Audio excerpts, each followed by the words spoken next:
pelajaran geografi. Hari ini kita akan membahas tentang sumber daya alam. Pasti kalian sering dengar apa itu sumber daya alam. Sumber daya alam itu merupakan semua yang terdapat di alam yang dapat dimanfaatkan oleh manusia untuk mencukupi segala kebutuhannya.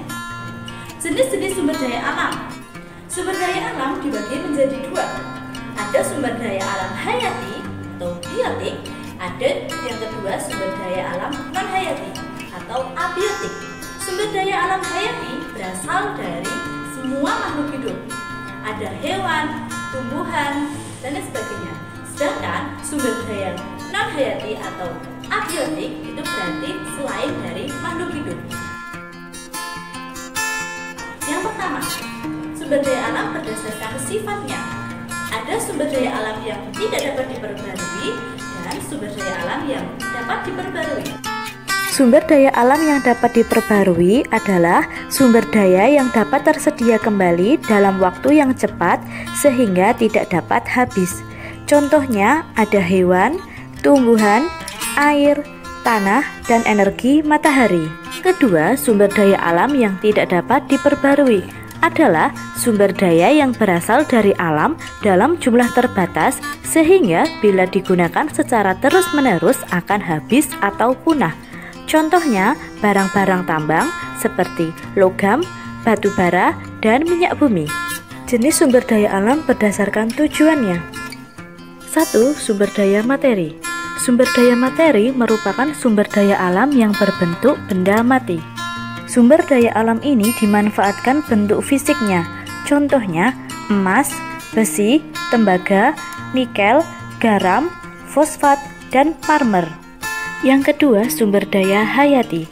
Sumber daya hayati merupakan sumber daya alam yang berasal dari makhluk hidup.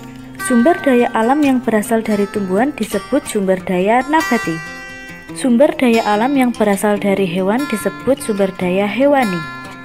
Yang ketiga, sumber daya energi. Sumber daya energi merupakan sumber daya alam yang dimanfaatkan energinya oleh manusia. Sumber daya ini jika diolah dapat menghasilkan energi panas yang sangat dibutuhkan untuk kehidupan manusia. Ada dua jenis sumber daya energi. Yang pertama, sumber daya energi konvensional, berasal dari alam yang digunakan secara alami tanpa banyak pengolahan. Yang kedua, sumber daya energi non-konvensional, berasal dari penemuan dan pengembangan teknologi yang dilakukan oleh manusia. Sumber daya alam berdasarkan tujuannya yang keempat adalah sumber daya ruang. Sumber daya ruang merupakan ruang atau tempat yang diperlukan untuk keberlangsungan hidup manusia. Ruang berhubungan dengan jumlah penghuninya. Makin besar jumlah penduduk, sumber daya ruang akan makin sulit diperoleh.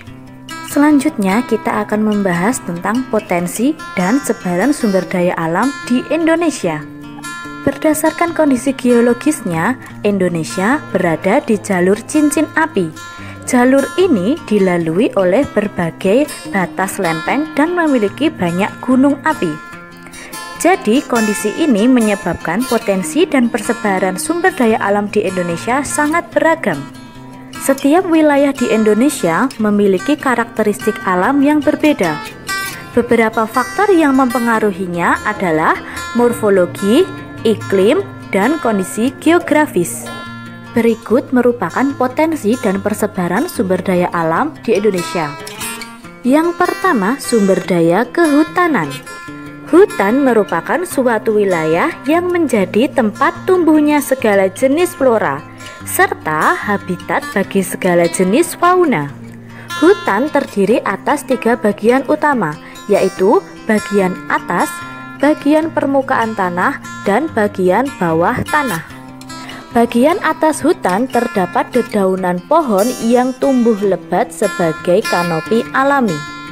Bagian permukaan tanah hutan terdapat guguran daun kering serta ditumbuhi semak-semak dan rerumputan. Bagian bawah hutan terdapat unsur hara, akar tanaman, dan sumber mata air. Indonesia disebut mega diversity country karena memiliki hutan yang luas dengan keanekaragaman hayati terkaya di dunia. Dari sejumlah 4.000 jenis kayu di hutan Indonesia, sekitar 267 jenis merupakan kayu yang mempunyai nilai ekonomis tinggi. Yang kedua, potensi sumber daya pertambangan. Indonesia merupakan salah satu negara di dunia yang memiliki keragaman barang tambang. Beragam barang tambang tersedia untuk memenuhi kebutuhan dalam negeri atau luar negeri. Aktivitas tersebut telah menghasilkan devisa bagi Indonesia. Potensi yang ketiga adalah sumber daya kelautan. Sumber daya kelautan mencakup kehidupan laut mulai dari perairan dalam sampai daerah pasang surut. Laut merupakan sumber perikanan terbesar bagi Indonesia. Kegunaan laut telah berkembang untuk pemanfaatan minyak bumi, mineral, dan nabati. Laut juga menyediakan berbagai sumber nabati seperti rumput laut dan tumbuhan laut. Yang keempat, sumber daya pariwisata. Keindahan alam Indonesia merupakan sumber daya yang cukup potensial. Wilayah berupa kepulauan dengan pesisir yang luas merupakan potensi yang dapat dikembangkan untuk kegiatan pariwisata. Wilayah dataran tinggi dikelola untuk wisata alam dan agrowisata. Wilayah dataran rendah dikelola untuk wisata religi dan edukasi.